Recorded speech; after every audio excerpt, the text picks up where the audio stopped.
मुंबई से सटे पालघर इलाके में पिछले साल लॉकडाउन के दौरान दो साधुओं की पीट कर हत्या कर दी गई थी और अब इसी से प्रेरित होकर अभिनेता पुनीत इस्सर के बेटे सिद्धांत इस्सर ने एक फिल्म बनाई है, एक शॉर्ट फिल्म बनाई है जिसका नाम है संगार द मैसेकर। हम दोनों से खास बातचीत करेंगे। सबसे पहले पुनीत इस्सर जी, आप बताइए कि इस फिल्म में क्या कुछ हमें देखने को मिलेगा और आपका किरदार किस तरह का होगा। हमने टीजर देखा, आप उसमें एक साधु के वेश में नजर आ रहे हैं, तो थोड़ा बताइए फिल्म के बारे में। जी, संहार द मैसेकर जो फिल्म बनाई है ये संतों की निर्मम हत्या के खिलाफ है और ये फिल्म गौ हत्या के सख्त खिलाफ है।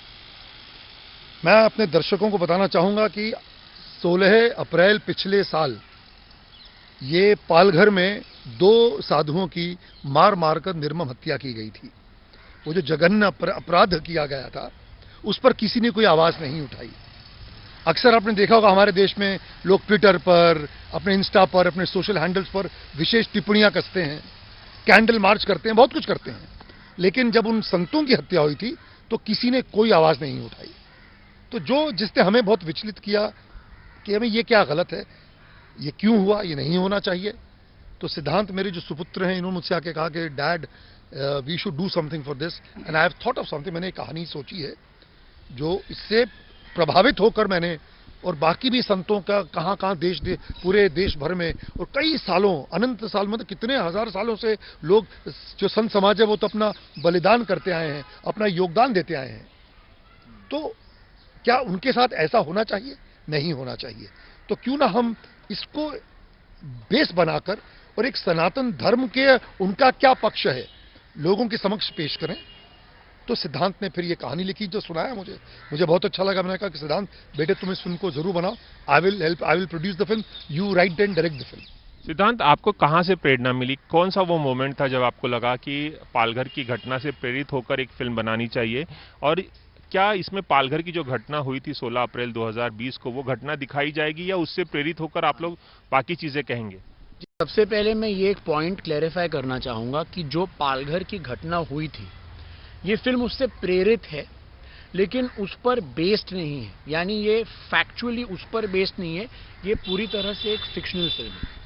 ठीक है, क्योंकि मुझे पर्सनली, हमारा जो इंडियन कॉन्स्टिट्यूशन है, हमारी जो महाराष्ट्र की जो गवर्नमेंट है, हमारा जो शासन है और जो हमारी पुलिस है, हमें उस पर पूरा भरोसा है।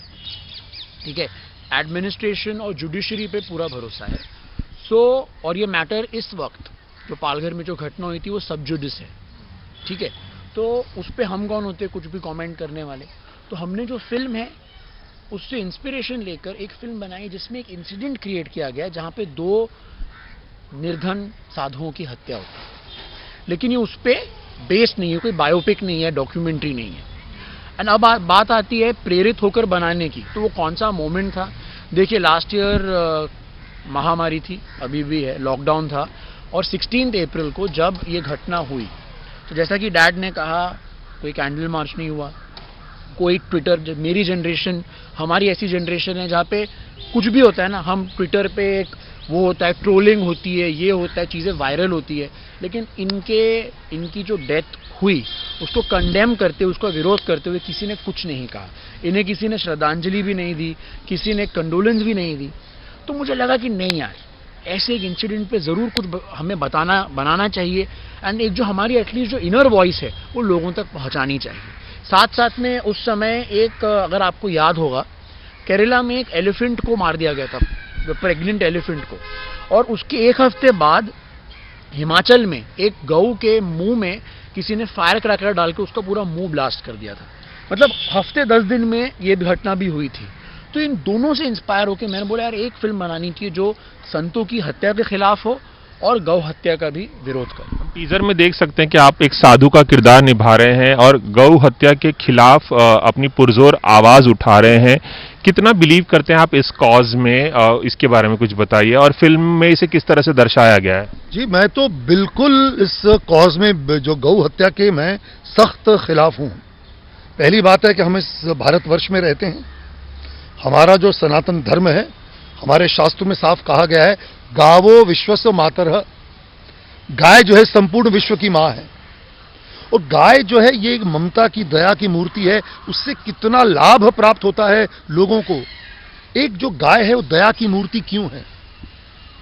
बिकॉज वो अपने पूरे जीवन काल में मनुष्य को, इस समाज को, इस दुनिया को सिर्फ देती ही देती है। एक पता आपको, एक गाय अपने पूरे जीवन काल में 15 से 20 साल दूध देती है। रोज कितने लीटर दूध देती है? और अगर आप उसको 15-20 वर्षों से उसको मल्टीप्लाई कर दें तो पता नहीं कितने हजारों लाखों लीटर दूध होगा। तो उसको मल्टीप्लाई करें, 1 लीटर दूध कितने का बिकता है, तो कितने करोड़ों रुपए एक गाय से हम लोग कमाते हैं। न केवल गाय का दूध, गौमूत्र दवाइयों में काम में आता है, औषधि बनाने में काम में आता है। अमेरिका काउ यूरिन इंडिया से इंपोर्ट करता है। फिर गोबर, जो काउ डंक है, it's a natural fuel and fertiliser. ये खाद का काम करता है, ईंधन का काम करता है। तो न केवल वो, उनकी फिर उनके मरने के बाद, मरणोपरांत उनकी हड्डियां, उनकी अस्थियां भी काम में आती हैं, उनका चमड़ा काम में आता है।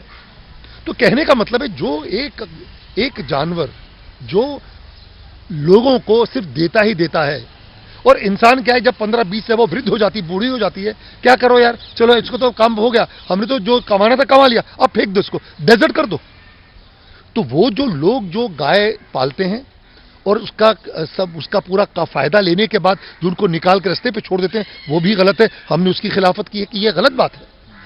और फिर आप उसको अपने निजी स्वार्थ के लिए उसको काट के बेचेंगे, कैसे बेच सकते हैं? नहीं कर सकते आप ये। तो ये I totally believe in that. और टीजर में आप एक साधु के तौर पे दिख रहे हैं, इससे लोगों को लग रहा है कि आप उन 2 साधुओं में से एक साधु का रोल प्ले कर रहे हैं जिनकी हत्या पालघर में हुई थी। इसके बारे में आप ही हमारे दर्शकों को बताइए। मैं इसमें जब सिद्धांत ने कहानी लिखी तो उसने मुझसे कहा कि डैड, मैं चाहता हूं कि ये जो पक्ष है, जो संतों का, जो संत समाज का जो पक्ष है, जो यतियों का, जो एक तपस्वियों का जो पक्ष है, एक बावाज़े बुलंद, एक पुरजोर आवाज में आप अगर वो उस पात्र को करेंगे तो बेहतर होगा। तो जब मैंने स्क्रिप्ट पढ़ी तो मुझे लगा मेरे लिए भी एक नयापन है। मैं दुर्योधन के मोल्ड से बाहर निकलूंगा। भाई मैं हमेशा नेगेटिव कैरेक्टर्स करता हूं। फिर बॉर्डर में मैंने एक जिंदा दिल सरदार की भूमिका की, और अपना सूबेदार मेजर रतन सिंह। तो यहां पे मुझे लगा कि जो संत जो कैरेक्टर है, इससे मैं सनातन धर्म क्या है। उनमें से 2 साधु में से एक साधु आप बने हैं क्या? तो वही, आप 2 हैं 3 हैं, ये तो आपको फिल्म देखने के बाद पता चलेगा। ये हमने नहीं कहा कि 2 साधु हैं, एक पक्ष रखता है। फिल्म के अंदर क्या होता है ये आपको देखने के बाद पता चलेगा। तो मैंने वो बहुत ही ज्वलंत, बहुत ही सशक्त पात्र इन्होंने रचा है। तो मैंने उसको अपनी मेहनत से उसमें अपना प्राण तत्व दिया है। तो उम्मीद है लोगों को पसंद आएगा। एक सवाल और मैं पूछना चाहूंगा पुनीत जी आपसे। जब ये घटना 16 अप्रैल 2020 को हुई थी, तो ये घटना सुनने के बाद आपका मन कितना विचलित हुआ था? क्या चल रहा था उस दौरान आपके मन में? इस सवाल का जवाब तो दे चुका हूं। बहुत ही विचलित था कि भाई ये क्या है, ये कोई आवाज नहीं उठा रहा, कोई जस्ट बिकॉज क्या वे हमारे देश के नागरिक नहीं है। एक 70 साल का था, एक 40 वर्ष का था, 35 से 40 वर्ष का एक था। और कितने लोगों ने मिलकर उनको जो मारा था, और मारते ही गए। वे अपने प्राणों की दुहाई दे रहे थे, और लोगों ने बजाय उनकी रक्षा करने उल्टा उनको धक्का दिया। तो एक तो दिल दहलाने वाला वो जो मार्मिक दृश्य था। लेकिन एक एंगल और भी है जो जांच से पता चली कि तकरीबन 200 लोगों को गिरफ्तार किया गया। इसमें कोई धार्मिक एंगल नहीं था, ये एक अफवाह फैली थी गांव में, और उसके बाद ये घटना घटी थी। ये एक जो मॉब लिंचिंग धर्म के आधार पे होती है, वैसी मॉब लिंचिंग नहीं थी। गांव के स्थानीय लोगों ने, मेरा मतभेद है आपसे, आप ठीक से जानते नहीं इस बात को। हमने पूरी इस पे रिसर्च की है, और फिर जो इंटेलिजेंस की जो रिपोर्ट निकली है, this I am talking of the Indian intelligence, कि वो क्या प्रॉब्लम थी, वो क्या था, तो वो हमने उस प्रॉब्लम को पूरा बाहर निकाला है। तो यही तो फिल्म में अब पता चलेगी कि क्या होता है उस एरिया में, क्या है वो। हम उसके मतलब रहस्य तह तक पहुंचे हैं, और हमने उसको बाहर लाके फिर उसको अभिव्यक्त किया है कि ये न केवल ये इट्स अ डीप कॉन्स्पिरेसी। 16 अप्रैल को ही ये फिल्म रिलीज करने की खास वजह, 1 साल पूरा हो जाएगा इस घटना को पालघर की। उसी दौरान, उसी दिन रिलीज करने का कोई खास मकसद आप? हम एक श्रद्धांजलि, एक ट्रिब्यूट देना चाहते हैं उन संतों को, जैसा कि मैंने कहा, मैटर तो सब जुडिस है, उनको ज़रूर अन्याय मिलेगा, उनको ज़रूर न्याय मिलेगा, लेकिन हमारी ये जो फिल्म है, it is a tribute to them, so that is why हम उसी डेट को ये फिल्म रिलीज़ कर रहे हैं। It is a tribute to them, and जितने भी संत पहले मरे हैं, जैसे काशी विश्वनाथ में मरे थे औरंगजेब से लड़ते हुए, उससे पहले राम जन्मभूमि की को तोड़ने से बचाने के लिए कितने नागा साधु, 1,74,000 नागा साधुओं ने अपना बलिदान दिया था। तो ये फिल्म जब मीर बाकी, जो बाबर का जो लिeutenant जो लड़ने गया था, जो सिपाही सालार था, तो जो अपने राम जन्मभूमि के जो मंदिर है, ऐसे ही विध्वंस किया था उसका। वो करने से पहले 1,74,000 नागा साधुओं ने पहले अपनी बलि दी थी, उसके बाद में उस मंदिर को तोड़ा गया। तो वो उनको जितने संत हैं, आपको पता है औरंगजेब की फौज थी, 1664 में काशी विश्वनाथ पे उन्होंने अटैक किया था। तो उस वक्त उनसे लड़ा कौन था? निर्माणी अखाड़ा के जो साधु थे। तो आप लोगों ने ये जो साधुओं का इतिहास है, जो भारत का इतिहास है, उसे भी पढ़ा है जी। पढ़ने के बाद बहुत ही इस पे रिसर्च वर्क किया गया, दिखाने की कोशिश। उसको शॉर्ट फिल्म में तो नहीं दिखा सकते, 50 मिनट में क्या दिखाएंगे? ट्रिब्यूट है, दिया है एंड में रोलिंग 64 में हुआ था जी, और उन्होंने औरंगजेब की फौजों को हराया था, और फिर 69 में फिर से उन्होंने अटैक किया था, और अटैक करके फिर सब लोग मरे थे। वो उसमें कितने निर्माणी अखाड़ा के साधु संत मरे थे। उसके बाद काशी विश्वनाथ के मंदिर को तोड़ा गया था। चलिए, एबीपी न्यूज़ से खास बातचीत करने के लिए बहुत बहुत शुक्रिया पुनीत जी, आपका। सिद्धांत आपका धन्यवाद। नमस्कार। कैमरामैन रवि पांचाल के साथ रवि जैन, एबीपी न्यूज़, मुंबई।